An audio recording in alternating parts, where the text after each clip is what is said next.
So we're gonna get started. Megan's probably, you're gonna like get the PowerPoint going or whatever. I just want to kind of kick off, even though there's at least a few of us here, we'll be able to share this video. I like recording these. There's always people that reach out and say, oh, I missed that one class. Do you have the recording? So we're gonna be able to share that. But homeowners insurance is not like, oh man, I really gotta know that shit. You know, I really want to learn this so I can tell my clients. That's not really what it's about, right? It's like we need to know enough to where we can point them in the right direction, send them to Megan, send them to Patrick, and say, hey, you know what? When people say you need homeowners insurance, what does that mean? What's your coverage? You know what I mean? What does that entail? What if you did a 60-day lease back on your property and you got homeowners insurance and now you're a landlord and you're renting it?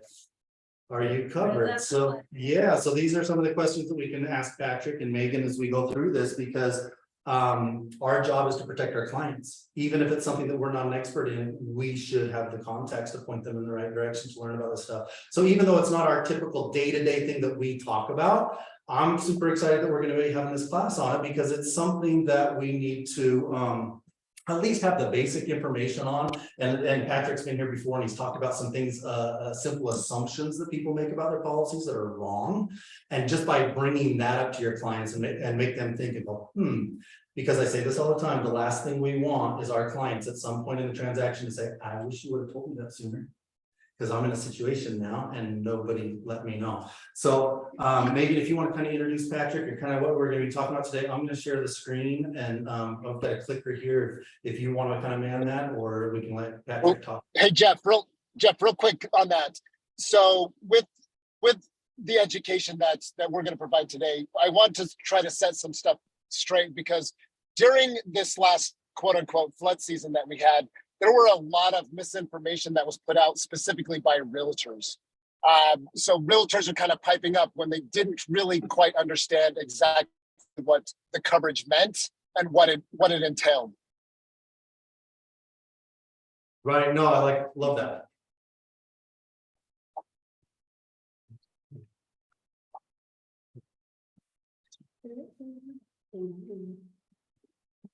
Hi guys, just in time. Okay, I'm sharing that screen, should be right. And here's a little clicker. Let's advance to this first slide. Push these buttons and Awesome. take it away. Thank you. Okay, so just as a little bit of an introduction, my name is Megan. Patrick is here in spirit. Patrick, do you want to start off? No, you go ahead. You go ahead since you're there. Okay, so Patrick has a beautiful wife of 10 years. He's a father of 6 children. 5 of them are girls, and then his son, 2 of which spent time in the military, and his daughter graduated basic training, or graduated basic as honor graduate with her unit.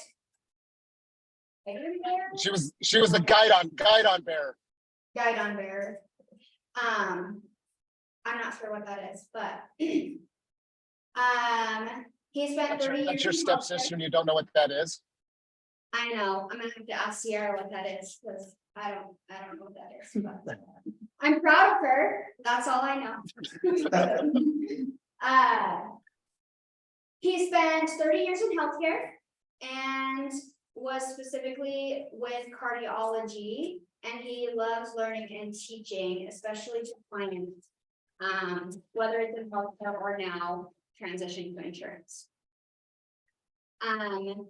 I am a mom of 3. My daughter is my oldest. She's 15. Pray for me because she is. And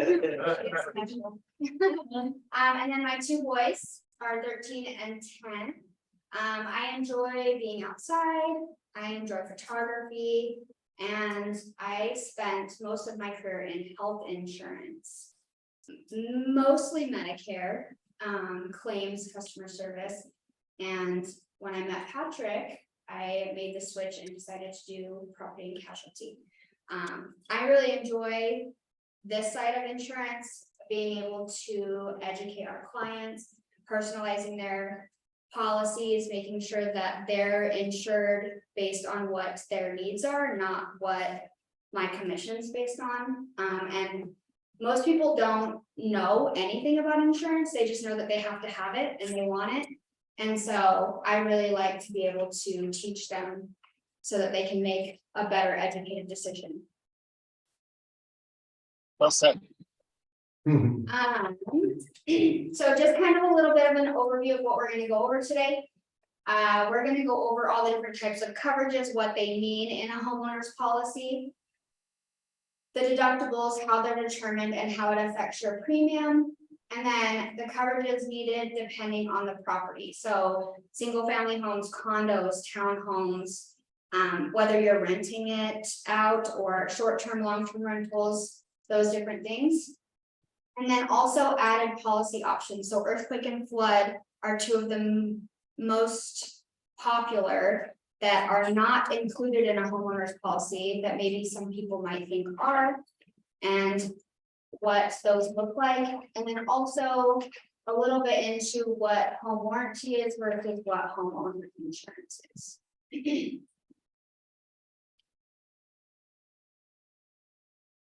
So first off, right here, I just want to just ask the room there. Does anyone understand or does anyone know what dwelling coverage A is? Just off the top of their head. What is dwelling coverage? No idea. Dwelling coverage A, I don't really know. The most typical coverage? That's your, so go ahead, That's the Megan. most So important. it is the most important coverage there. That's the coverage of the dwelling itself. So go ahead, Megan. So, yeah, it is definitely the most important and probably the one we're gonna spend the most time on. So dwelling coverage is actually insuring the home itself, the dwelling property. How that is based is on a replacement cost calculator. So we put in all the information on the home, the square footage, whether it has a basement, whether the basement's finished, if it's custom, if it has granite countertops, all of the things that makes your home special. We put all of those into a calculator essentially, and then it tells us, hey, if we were to rebuild this house, it would cost us this much to rebuild it. Does anybody in the room know what the average cost to build a standard tract home is in Utah right now? 400,000. How much? 400,000 No, per square foot. per square foot. Oh, is it like, yeah, on average, like 250 right now? That's pretty high, actually. On average, it's about $150 a square foot without anything custom in it, just So, basic. yeah, Oh, regular. like, Yeah. Yeah. Base $150. level. Per square foot. And this one is not including the land, right? Land is not completed, right? That's- Separate, this is the only structure and then the. That's a good call, because that is actually one of the pushbacks we get from most real estate agents or lenders is why are we not insuring for the amount of the loan? Can anyone answer that question? Hold on. Can anyone answer that question? Why do we not insure for the total sale price of the house? Well, because you don't have to rebuild the land. Yeah, the land is so there. Yeah, It's because just- because the sale price is based on location, and other your, what do you call them? The comparables. That's all based on that, not necessarily how much it costs to build the home, correct? That makes sense.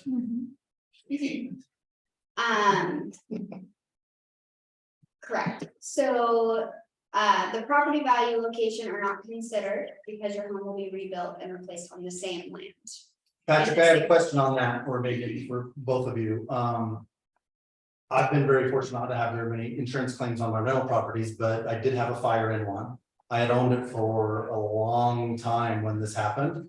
And I was underinsured to rebuild the property because I think I probably owned it 15 or 20 years. And it had never been increased. So what's your thoughts on that? Correct, so that actually is one of the basics we're gonna go over on the next slide. Great transition. Did you see this before? No. No. I'm just- So I should do that. your homeowners insurance, or in general, people who have homeowners insurance should have that looked at or reevaluated every 3 to 5 years. There are some policies that do cover inflation guard, where with inflation, it is an endorsement that can be added that is helpful in those situations. So that's something or a question that you can ask your agent. But that is something that's super important. When people buy a home, they know that they have to have homeowners insurance. They get homeowners insurance and they're like, hey, I'm set. I have this home and we're good to go. And then 15, 20 years later, they're like, well, the cost to rebuild this home 15 years ago was $60 a square foot. It's not so much that way now. Well, so I. Now- Hang on, Patrick. Okay, I was just gonna say, like, I bought some homes and done some upgrades to them, and if you don't have those upgrades to the insurance, it's not covered. correct. Yes, that is correct. Now, we had some extenuating circumstances over the last 3 years, which the price per square foot got driven up so much that it outgrew anybody's inflation protection that they had. That with our whole COVID and supply chain and everything else that we had a lot of people that were well undercovered by sometimes up to almost $500,000 of being uncovered. And that is a good call out also. Inflation guard is helpful, but it only covers up if your dwelling is covered at 80% value.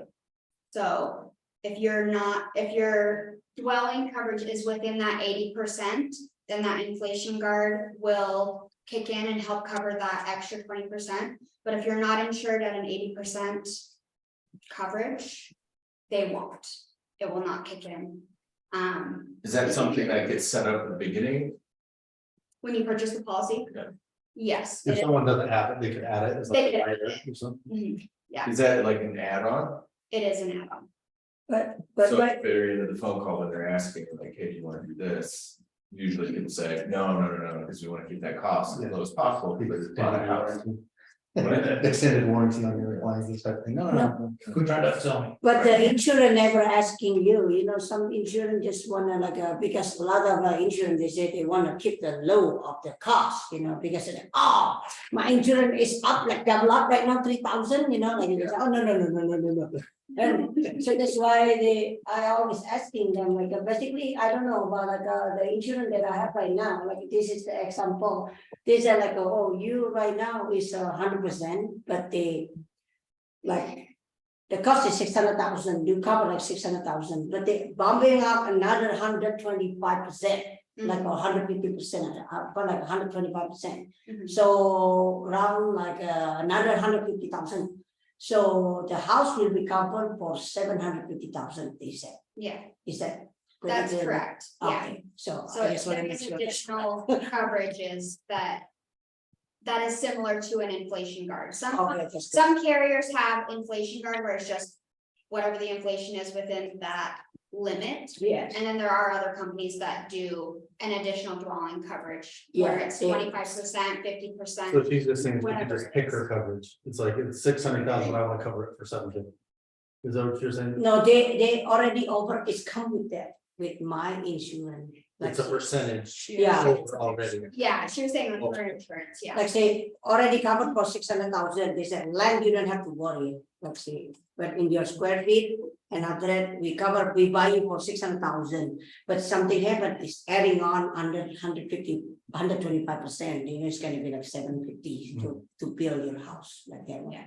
Like that one, so that's why I wanna ask you, Right. And then also something that's not on here that triggered that, going back to letting your insurance company know if you make upgrades, like if your basement's finished, stuff like that, that is super important, but also little things like owning a dog trampoline, stuff like that. Trampolines, swimming pools, anything that's gonna increase your liability risk. If you decide to just buy those and not let your homeowner's insurance company know, they could potentially deny a claim because you didn't tell them that you had those things, even if it's not pool or trampoline related. Or cave. Yeah. So. Pop house coverage? Yeah.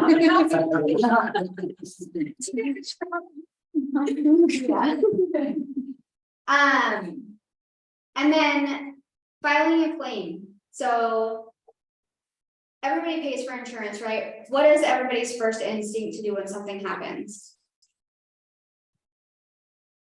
Like File what a happens? claim. What happened if a water pipe broke in your house and you? Well, I like, called the plumber first or. you know, it flooded your basement. Yeah, Yeah. stop the damage, yeah.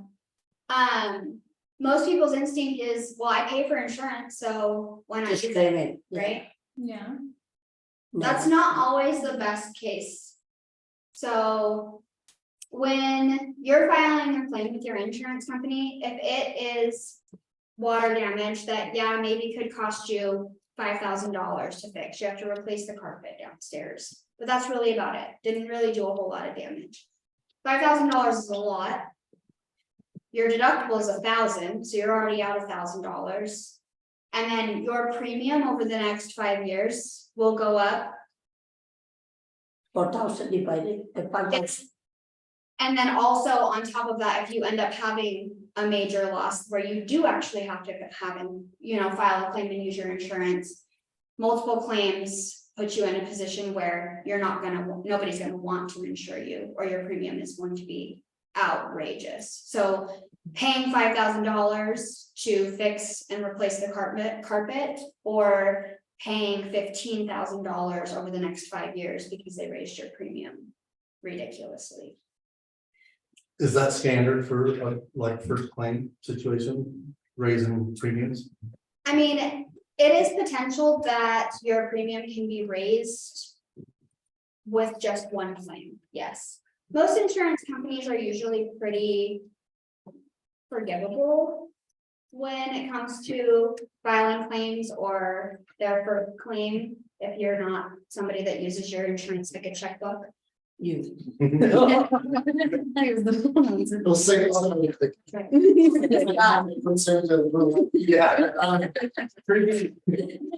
So I had a friend from my previous life that called me and says, my insurance company dropped me.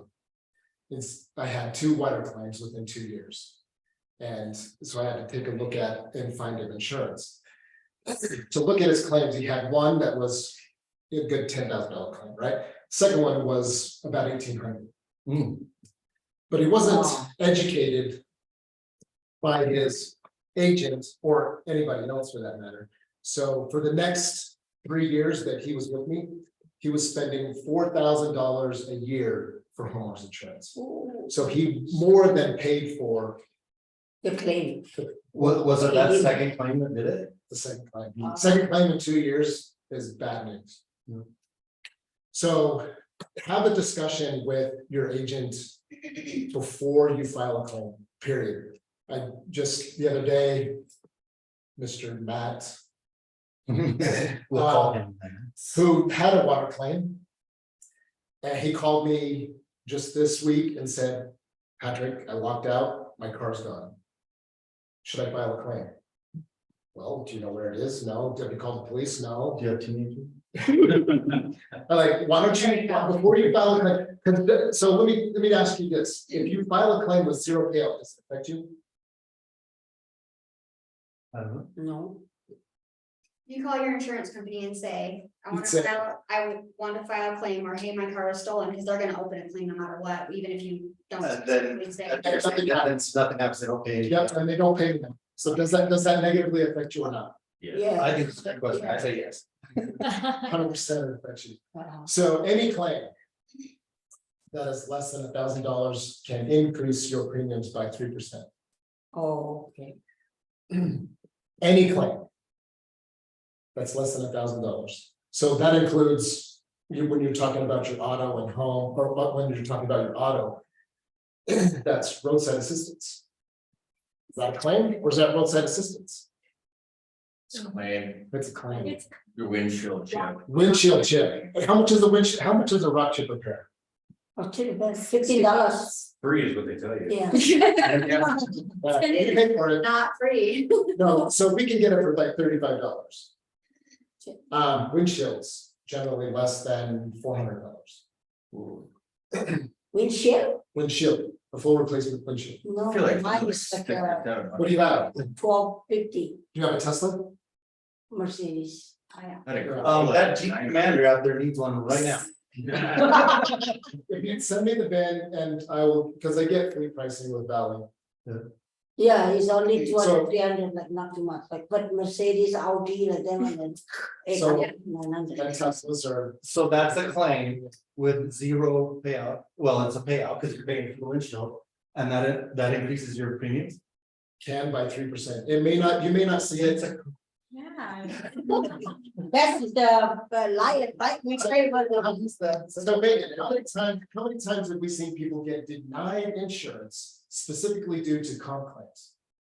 Meaning windshields and roadside repair. At roadside assistance. least once a week, for sure.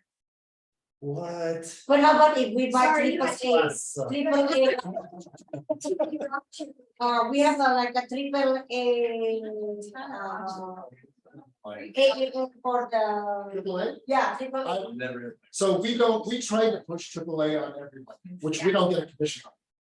We try to not sell roadside, and we try to get them to go AAA, Yeah, because it's gonna save you, in Yeah. the long run, it'll save you. yeah, I always have a triple A goal.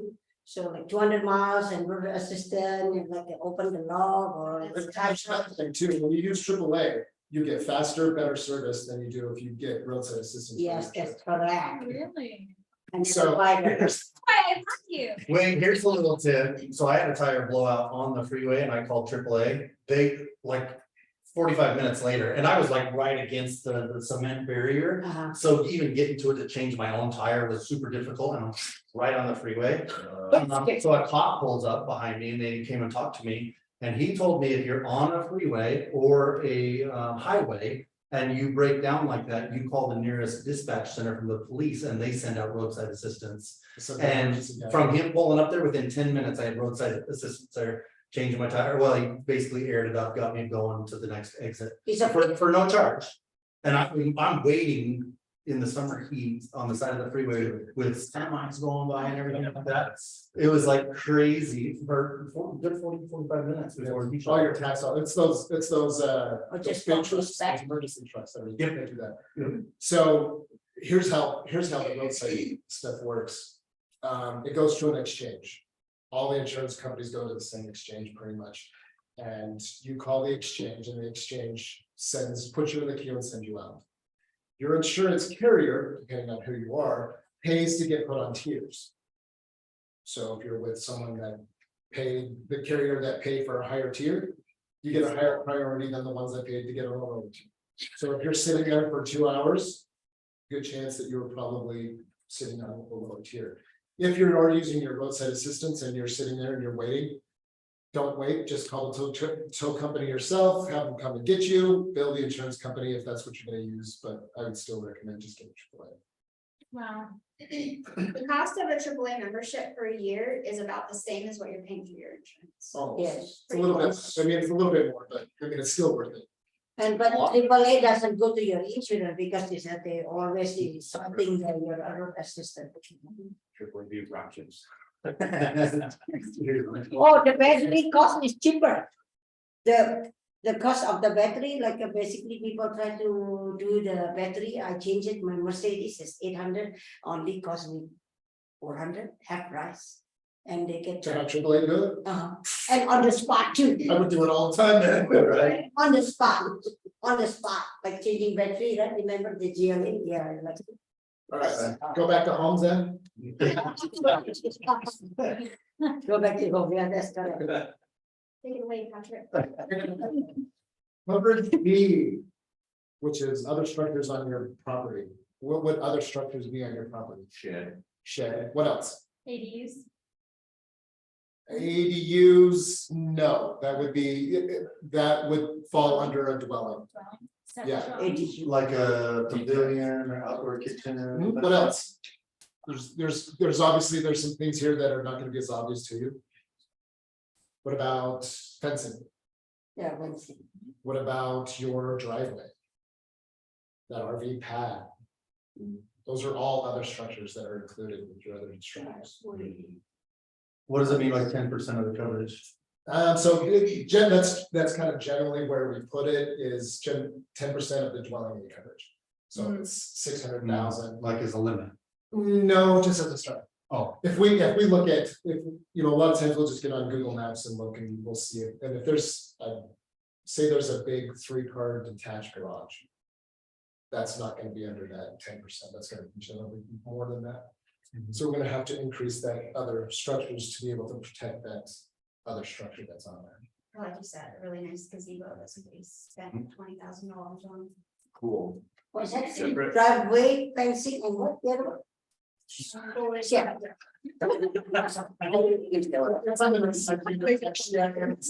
Fencing, your patios, Okay. just anything that's not attached to the house. Okay. There you go. Pools. Pools. So cool again. Pool again. Fox shop. Now, pool is kind of. What's a one peril that can affect a pool? Fire? Probably not. Pool equipment, maybe, but that's probably gonna be included. Fine. What's that? Earthquake. Earthquake. There you go. So keep that in mind. So earthquake. That's probably the only thing that's really gonna affect the pool. So you can kind of weigh that when you do your math on how much risk you want to take with your other structures. So if you have. Earthquake protection on your main structure. Then you have it on yours, Yeah, because it'll end up carrying over to the other but if you structures. don't. That's correct. That's correct. Unless. Yeah, earthquake insurance, aren't they? We'll talk about earthquake insurance, then you can decide on exactly how you feel about it. Personal property, what do we think is personal property? Personal property, what do you think? just belongings, My purse. Okay, furniture. furniture, what else? What about a diamond ring? Yeah. Yeah. No. What about firearms? Yes. No, What about paintings? no. Fur coats, No, No. washer and dryer, Yes. refrigerator, yeah. Ah, okay, wow. beds. No. Yes. Furniture. So why not diamonds, furs, paintings, or firearms? Musical instruments. Musical instruments, why not those? They can move, they can move.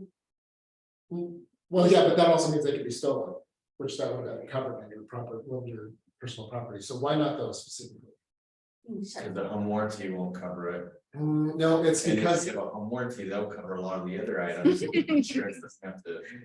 It's because the pricing, the value is subjective. Unless it's been appraised, right? Hmm. So, like, oh yeah, my watch, this thing's worth $10,000. So if I lose it, right, it's $10,000. Right? Was this watch $10,000? To you, maybe? Yeah. No. So the insurance company give me $10,000 just because they simply said it was worth $10,000. What if you did have your items appraised? Then you have to schedule it out. So any of those things, Okay. so we do have a policy that we really enjoy writing. Because it just covers so much more and it gives us so much more. It adds additional perils. And the out of the box specialty items, firearms, jewelry, fur coats. Legally bought weed. Is covered. It's covered at a higher price, like they cover up to $10,000 in firearms. They cover twice the amount of jewelry, twice the amount of furs. That your standard carriers don't. So you said that's a policy you like writing, meaning it's a It's a specific It's a big carrier, yeah. It's an HL 5 policy rather than an HL 3 policy, but And it just covers, it also covers seepage, which most don't cover. And when Patrick says no, they are covered, just very minimally. There's a limit. Yeah, so. So much like it doesn't really. Like, you know, jewelry is 25,000 or 2,500. Most of our wedding rings, or most of your wedding rings is probably worth more than 20. The one you have on your hand is probably worth more than 20. Yeah. And if you combine all of your jewelry, it's definitely worth more than 25. And whether or not you have firearms. $2,500 worth of firearms. the ammo? The ammo's more Yeah. Oh, no kidding, huh? Especially over the last couple of years. So,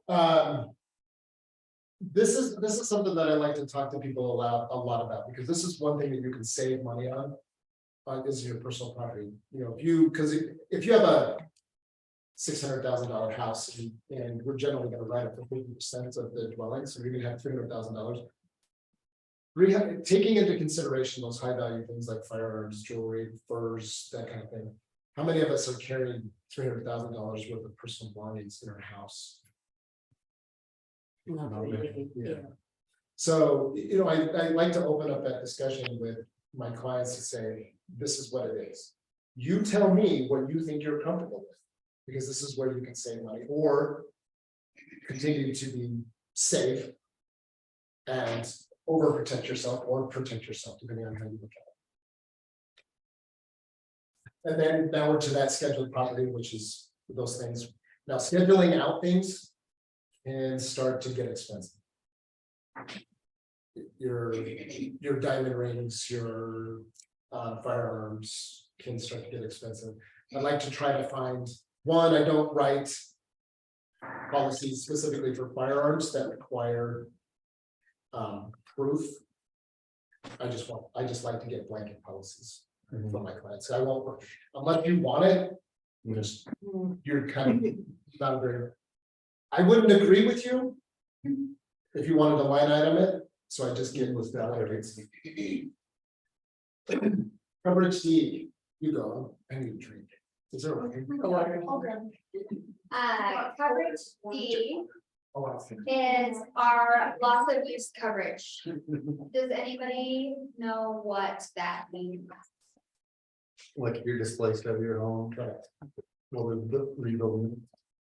Right, so this coverage is used for living expenses, hotel, food, whatever additional expenses you guys are gonna have to face to while your house is being rebuilt or fixed, if you're not able to live in it, it's not livable.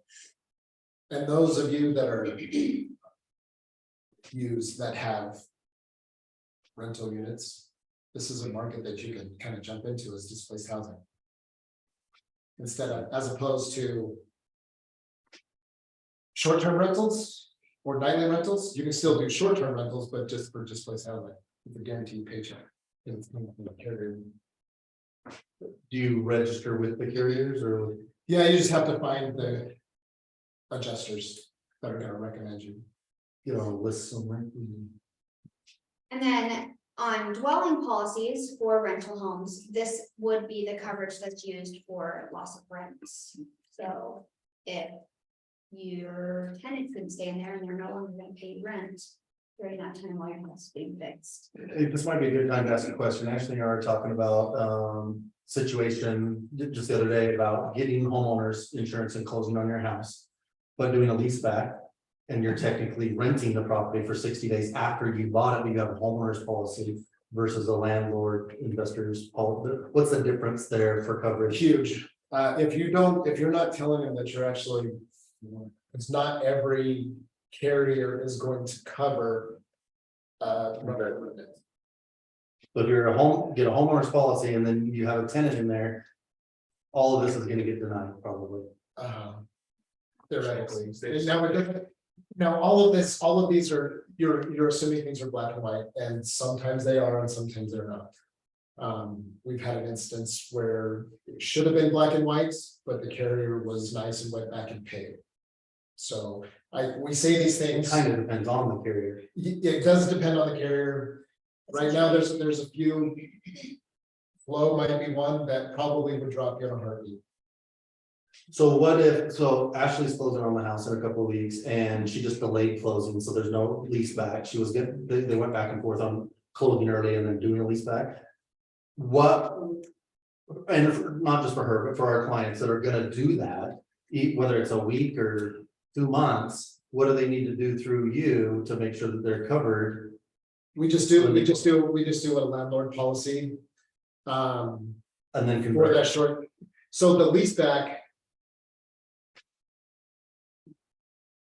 You're saying, so who's the owner of the house at that point? Okay, so in this example, Ashley closed on it, she's the owner, but lets the previous owner hold over Rent it. and lease it back for a couple of months. So, you would require them to have renters insurance. And then you carry homeowners insurance as a rental for that 60 days. But 100% require them to carry their own renters insurance during that time. Yeah, that's kind of a given. So in that case, though, not all carriers that do insurance, so the risk would be our clients close on our property and they get homeowners insurance with somebody that doesn't do renters, or I mean. Yeah, so that requires the communication between you and your insurance agent, and you also have to be prepared to not necessarily get the best premium that's available. Because it's gonna be short term, yeah. I think that's a really good point on the renter's insurance too, because I think that could be overlooked easily, especially if someone's never been a landlord, they have no idea. And that's definitely one of those situations where that person, if something happens and liability falls on them, who are they gonna blame? The agent. Yeah, it's a homeowner policy closes, it's over when they sell the house. Yep. Because you're no longer the owner. As soon as it closes, you are no longer the owner. So the person that's in it, their homeowner's policy is done. No. Even if they continue to pay for it, it wouldn't matter because Right. they don't own the property anymore. So now there's a new homeowner policy in place, but they're not even living there yet, it's the previous sell. So then it would be you would just sign it up as a DP3 because none of the contents of that house are yours, other than the appliances that are gonna stay. Right? So you just do a DP3 for the 60 days and then turn that DP3 into an HO3 or an HO5. And there's nothing wrong with having a house double covered by 2 different companies, is there? No, just somebody's overpaying for something. The reason I ask is sometimes we'll do a seller finance. And it's got, mortgage insurance, property taxes all wrapped into that one payment from the seller. And then maybe there's a seller finance and you do a wrap. So that insurance policy stays in place, even though there's a new buyer that comes in and purchases that home. That's a great idea and I do that for a friend of mine already who is seller financing. He's maintaining it as a DP3, but also requiring them to get their own insurance. So what that does is it just protects his asset. Because it's honestly still his asset until that is paid in full. Now, he can constantly require them to have proof of insurance, but it's not as easy, especially if you're not an escrow servicing agent, it's not as easy to get notified that the people that are buying your home on the seller finance have continued to make their payments, unless you require them to make it paid in full and provide it. An escrow company. So the seller in that situation would convert his policy when he moves out. He's sold it on seller financing, turning it into the investment coverage. Whether or not the new buyer gets homeowners insurance or not, could they just get renters insurance? Technically, yes, but Even if they own it, even if they own it, because the dwellings. because the dwelling is still covered by the title owner while they're being purchased, so they are technically can only get renters insurance because they're only going to cover the inside of that. But if that was the case, you as the homeowner or the title owner should wrap that into that payment. So It does change ownership. Yeah. So, it does change. Oh, it does. Title change. Yeah, title change. Yeah, there's different creative ways to do it. What he's talking about is a seller finance situation. They actually deed the property and new one, but they're not paying off their loan. So they're keeping their loan and escrow and everything in place. So the escrow is still gonna require it. Escrow, so yeah, and a lot of the reasons the investors don't let them cancel that policy is because that's a trigger point to notify the lender that that it's not insured. Correct. So the proper way would convert it to a renter's or a landlord's insurance policy. What do you call DP3? But they don't. Yeah, it's dwelling, it's a dwelling protection. That could trigger something too. Not really. Not necessarily, because the escrow only cares that their assets is being. They don't care about. They don't care about your contents. So if you move out of your house and turn it into a rental property, you're gonna convert it to a DP3. Okay. Because you're entitled to do that, you know, Sure. Ian's done fine Right, yeah. as a homeowner and then convert it. And so that's not illegal. Yeah, the escrow cares less, or your mortgage company. The mortgage company less about your Has no say whether you can rent out the property. Okay. When you get the loan, and we got a lender in the room, but when you get the loan, so be careful, no. You're only committing to split the property for 12 months. Right. And so you qualify for that type of financing. After that, you've met the requirements for that property. And that financing. So that new buyer could just do a rental Rentals. policy, Theoretically, yeah. but it's not gonna hurt if they just do a homeowner's policy and cover it. It's costing Double coverage. It's somebody paying for They'd be protection paying that more is probably not going to. Yeah. Cause they wouldn't pay it out doubly. And the way you sell renters insurance to somebody is, it covers liability too. It does. We had a small kitchen fire, that was a small fire, it was still like $35,000 in repairs. It was one of those old 1950s homes that had the fans in the ceiling. So when the oil flashed on the stove, it sucked the flame right up into the attic. And they had let their renter's insurance lapse. So our homeowners insurance rebuilt the house and everything like that, but they have subrogation clause that allows them to go after the responsible party. So they sued my tenant. He hadn't paid his premium, it had lapsed.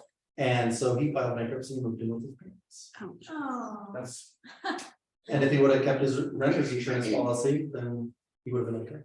Insurance, don't forget, insurance carriers don't want to pay out if they don't have to. And if there's a responsible party, they're gonna go after them as much as they possibly. Every time. So if we put the house on the rental property, right?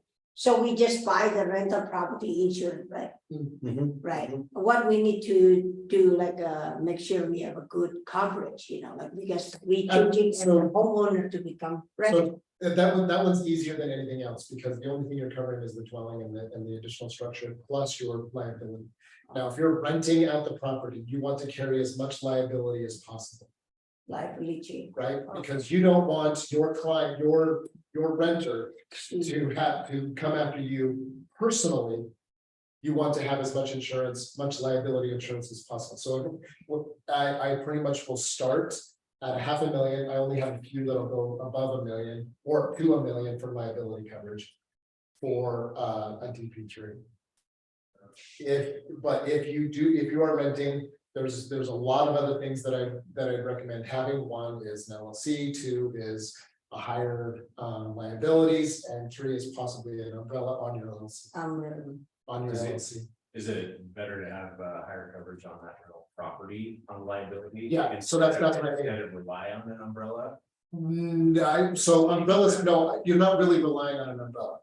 Because you always have to hit the property The liability property first. Mhm. And generally speaking, the property liability starts at 300,000. But I would always recommend going to that 5, because quite honestly, umbrellas are a couple $100 a year. Yeah. It's not really worth it to have someone come after you personally. And you always have that LLC in between you personally and your renter.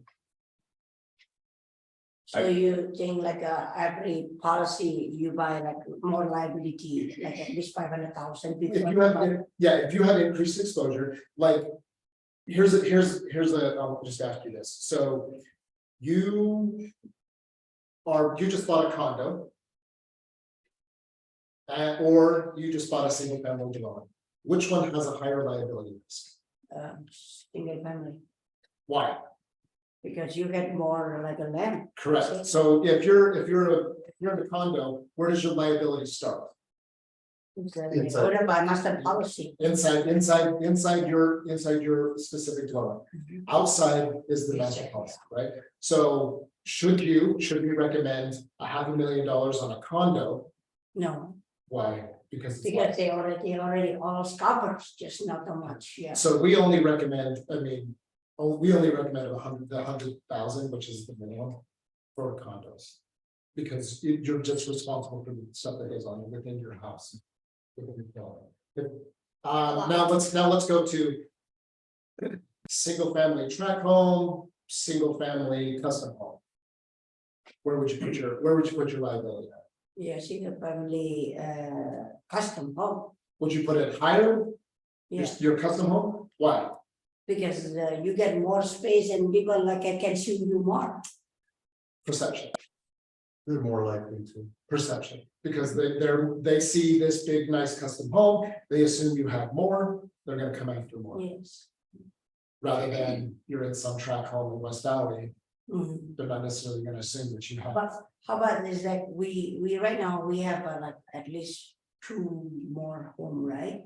And is that like, we need to put umbrella in every home or just only in the LLC? Are you doing it, But the house not So- $1 million. so you rent, you have multiple homes that you rent out, are they all under the same LLC? No, they're all separate. So anytime, oh, that's good, that's good, That's why it's anytime, my accounting, they're separate, everything, you have 100, you have separate 100. all right, so you've done a good job of having 3, let's say you have 3 homes and 3 LLCs. You've done a good job of separating your assets. And now you decide that you want to get an umbrella to cover it. What did you just do by getting an umbrella to cover all 3 LLCs? Connected. You connected them. Just go. You physically connected all 3 of your LLCs. Oh, So you have to get one separate. separate too. Now- Oh. Now- Garbage. Well, so I don't disagree. And I kind of, so my brother is accounting and owns an accounting and tax firm. And he's a controller for this chain of restaurants in Tucson. Mhm. And I can go over back and forth with them, I'm like, that's a lot. He's like, yeah, well, here's an example. And somebody in one of the restaurants on the roof, screwing around, fell off the roof. And they sued, and since it was all under the same umbrella, they went after all the restaurants. So they went and separated everything. Because of that. That is such good information. Yeah. Yeah. Yeah, that's huge. Now, it's way more expensive. But Yeah, it's. I mean, and it's a lot more of a hassle. And you just kind of have to weigh your risks. You have to see where your risks are. But what if 200 a the, year for an umbrella. Yeah. but what if the accident happens before you separate? Yeah, you need to pay for the consequences. That's it. Because like, if the accident happens before you separate each LLC, they Yeah, can yeah, still also sue need- you. Every time it's connected. Now, so these are all based on. We've actually had an injury attorney in our office. Giving his opinion on how we should counsel our clients. The easier that you make it for him to come after the money. The easier it is, the more likely they're gonna connect, right? So, If you make it difficult, he's essentially not gonna get paid, it's not gonna be worth his time and money, and he's gonna try and push his client to. do you know why state minimums on your auto are the way they are? 25,000, Why are they 25,000? because there's like 25,000 is nobody want it done. Nope. Because $25,000 is an easy check to write. And what happens as soon as they cash that check? They relieve any right to them after more. So let's lobby it by the injury attorneys and the insurance companies to keep it that way because it's an easy check to write. Wow. That's. I actually have an example. My teenage daughter allowed her friends to steal my car. They ran over their friend with my car. Oh my gosh. His hospital bills were, he's alive and well. The hospital bills were, Well. the hospital bills were easily $300,000.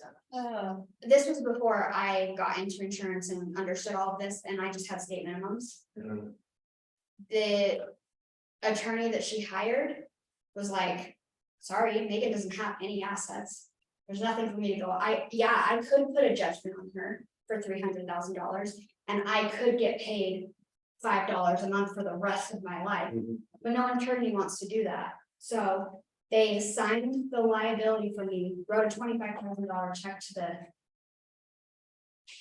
the thing and wiped the slate. So that being said, where should you carry your insurance, right? So if you have assets, multiple properties, a business, a house that's paid for, or a house that carries a lot more equity in it, you should probably carry more insurance than otherwise. Outside of that, 100, 300 is probably where you should always carry your insurance. If you have no assets and nothing for anybody to come after, 100, 300 is more than enough. Do you know why it's 100, 300 in that statement also? Because in order to cover yourself for an uninsured and underinsured person at 100, 300, you have to carry liability of 100, 300.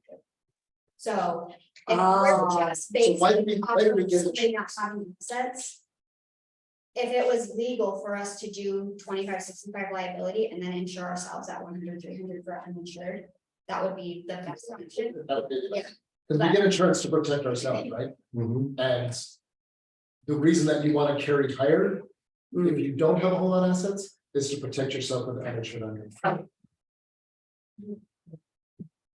You can deny underinsured and underinsured. Did you know that? You don't have to carry that. So You don't have to carry it. It's an option. It's not carry what? uninsured, underinsured. You don't have to carry it. To cover somebody else's liability that doesn't have insurance. Or not enough insurance. So But not like- not. Like I say, we have some problem, like last time, like see, how about, like I was asking about the house, roofing. Roof. Mhm. How do you? Because the, roof is expensive. 20, 30,000, 40,000.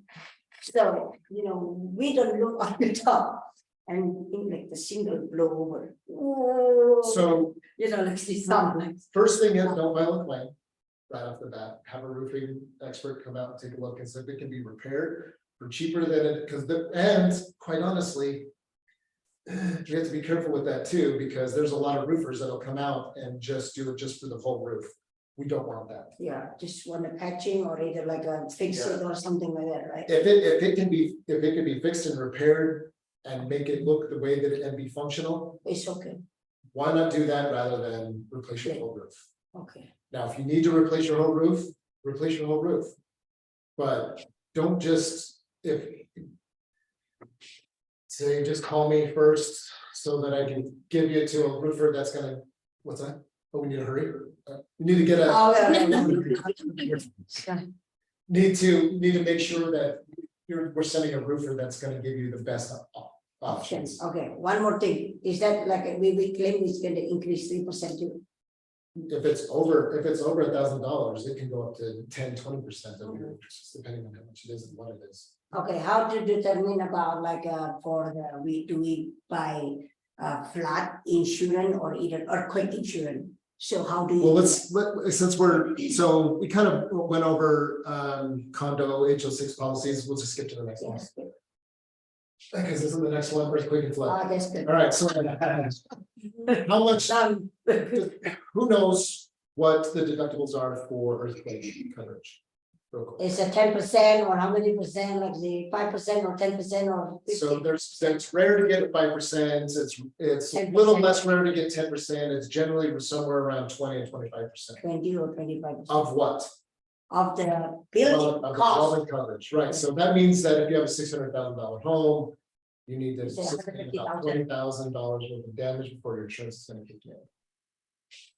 So Would you pay the first you pay the first. 25? Or minimum their deductible too. So that's, and I explain that to a lot of my clients to say, this is how it works, well, should I get it? That's up to you. If you're in an earthquake like we just had and the chimney falls off. And they call me up and said, hey. This earthquake happened, my chimney fell off. Is it $100,000 worth of damage? No, you're on your own. But I've been paying my insurance for the last 10 years. You know, it's just your chimney, dude. Yeah. So. When people say that, I just say, look, it's up to you. If you ask me how many of your clients get, it's less than 1%. They get. Because we live in retail, right? At least you in the main, like in the Wasatch over there, you know, like they have this The Wasatch, yeah. Wasatch is like the earthquake a lot, so you need to buy. They said, you know, my friend in the They- Wasatch. I mean, I'm sure. it just depends on your risk. What's that? Mhm. I'm sure when we had those earthquakes, business. Well, everyone wanted it. Yeah. And, you know, and then when you start finding out exactly how it works, then people back off. And they backed off a lot on flood Oh, yeah, insurance that's too. right. So flood, what is a flood? Tell me what happens when you put on flood. It's the flood season like this last April, May. And you come home and your basement's full of water. Is that a Oh, flood? my God. No. No? No. Why not? Flood would be from the waterway, wouldn't it? It's like a river overflow or something. Yeah, so But then. only 5 days, like us. I know you're not- not paying emergency, so I know we're going somewhere. Yeah.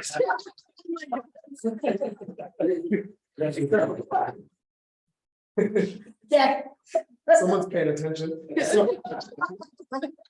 So the first definition of flood is water running across the ground. So if it's running across the ground and gets into your home, that's flood. The other definition is 2 or more homes within the same subdivision have flood in have water in their basement. So if you can prove that, then that can possibly be a flood. That's gonna be a harder fight than water rushing across the ground. So if you come home and it's wet season. And you find your basement full of water, what happened?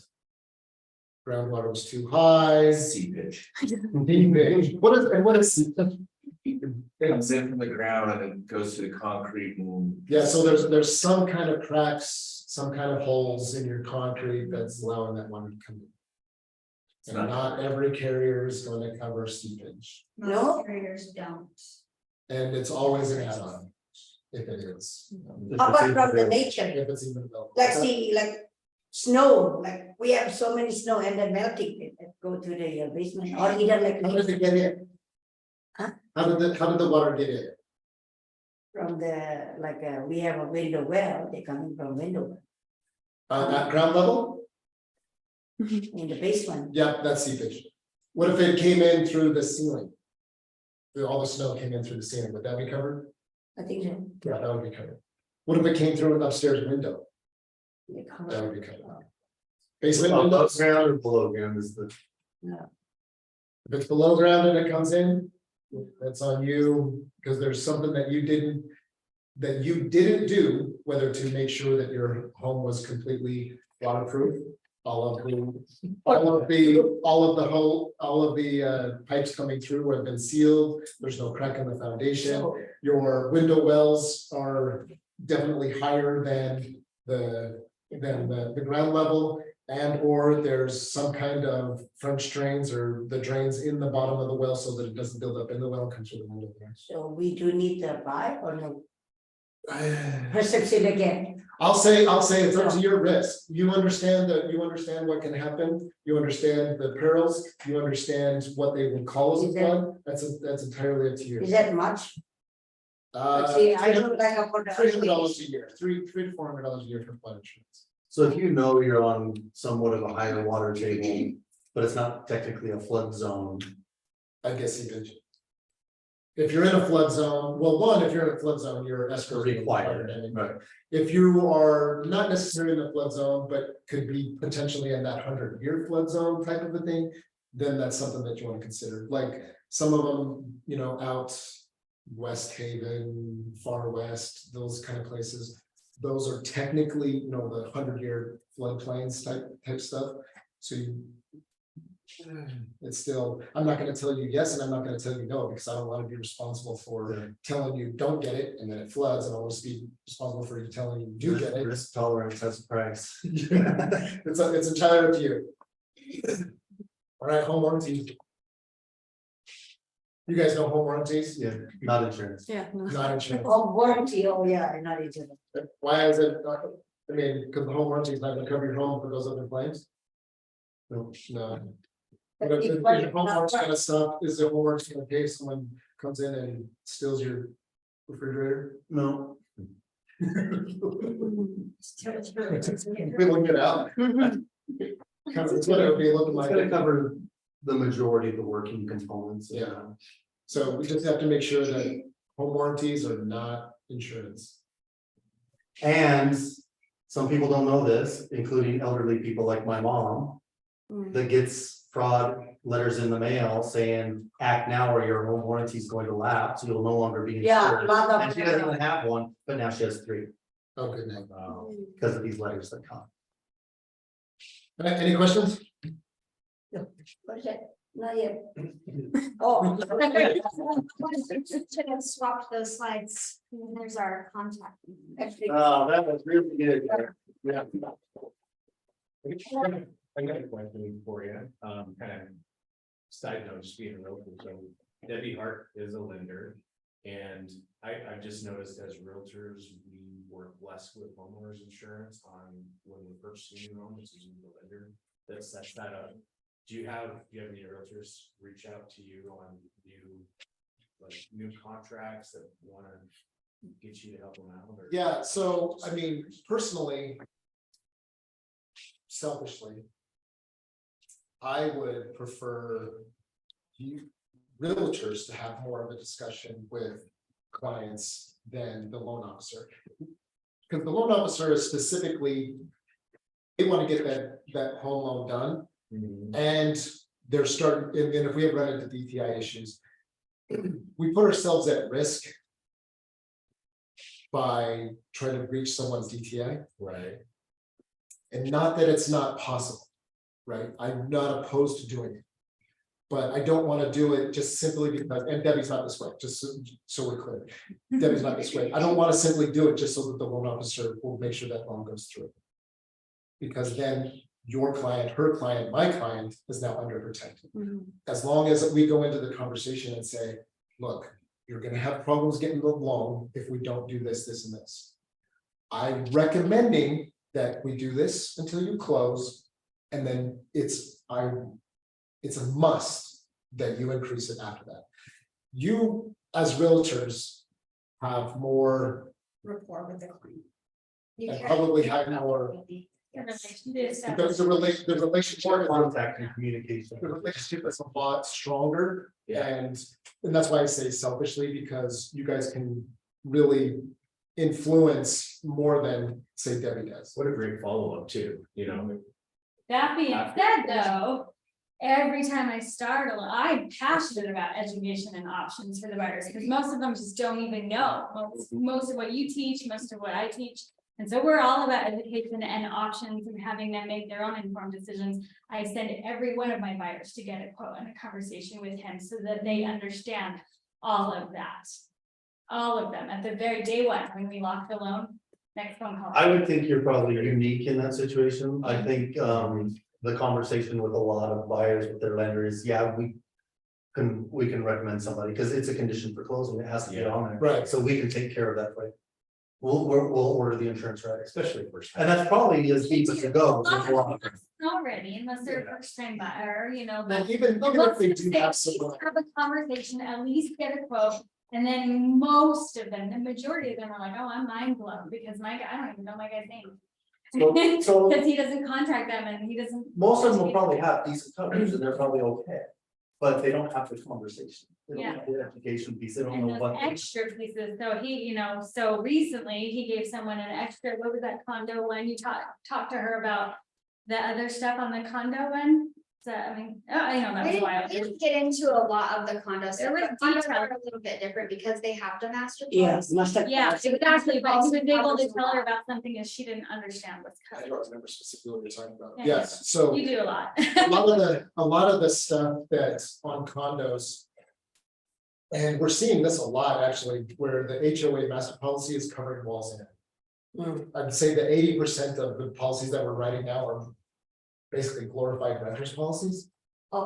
They have basically some of the condo coming with the insurance like for outside, right? Outside, you know, like. Yeah, walls out, but I've even had townhomes that are essentially single family, they're detached, but they're a single family home that is covered walls in. I think the biggest piece for that is. Most of the time when somebody comes to us with a condo policy, they don't know what their master policy is. Exactly. Yeah, that's correct. Patrick and I, or I mostly, Not me, I said you do that. I go on a wild goose chase to get the master policy, Yeah. because if we don't have that master policy, yeah, I could write you a Yeah. townhome policy insurance, but what if your deductible is 25,000 and not 10,000, and they wrote you for 10,000 because that's average deductible? That client is now out of pocket $15,000. Right, and a lot of times they don't understand this, so even on my condos would have master policies and that's all the lender needs, I still recommend that they have a conversation with him. So that he will teach them all of those, so they're fully. So if you do have the walls in, like she says, walls in coverage, what does it not cover? Yeah, It doesn't cover displacement. It doesn't cover personal property. yeah. It doesn't cover your HOA deductible. It covers the building, but that's it. Yeah. So you yourself are not protected. Right, So if your condo, or let's say even your neighbor's condo went up and it took out your condo and you didn't have your own HO6 policy. You got displaced, who's paying for that? Yeah, the HOA is not gonna do it. So as an agent, if we're getting HOA docs and we get the master policy, we need to forward that on. That would be- We're starting to save them. that would Yeah. be We're starting to save them so that we have proof to say, why did you write a dwelling for only $10,000? Well, the reason we only wrote it for 10,000 is because it had walls and coverage. So we're just doing that to protect ourselves.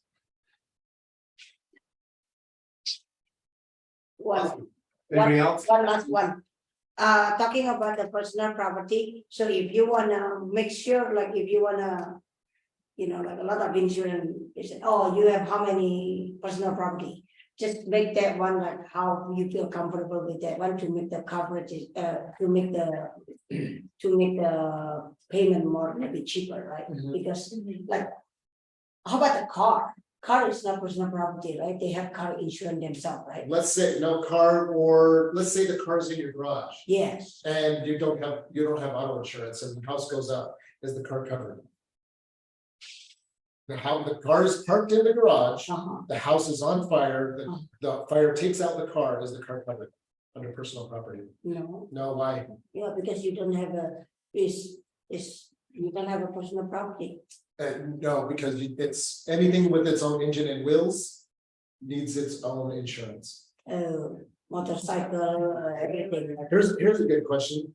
Your trailer, your flatbed, your travel trailer, whatever, it's behind your car, you're cruising down the road and you sideswipe a car, what's covered? The other person's car is always covered, regardless of whether or not you have insurance on the trailer. Right, because it's attached to the truck. But you do a whole bunch of damage on the trailer and your trailer's not necessarily insured. Is it covered even though it's attached to the truck? Yes, it does. No, it's not. It's covered liability wise, but it's not covered for bump or collision. You need to carry its own insurance. Anytime, and or the razor's on the back. And the razor comes off.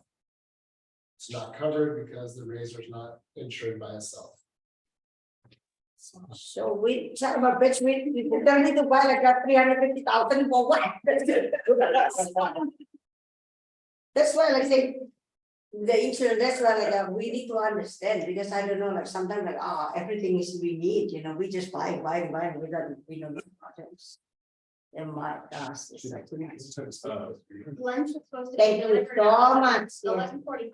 Thank you so much. You can check downstairs. All right, thanks, guys. That was awesome. Really good information. And I will book everything, like you check it out. Okay, you guys on Zoom, you can go to this page to see our future trainings that are coming up. We've got a couple months booked out there. And you can also subscribe to get notifications of upcoming trainings with that. So I won't spend a lot of time on the side, but see you guys.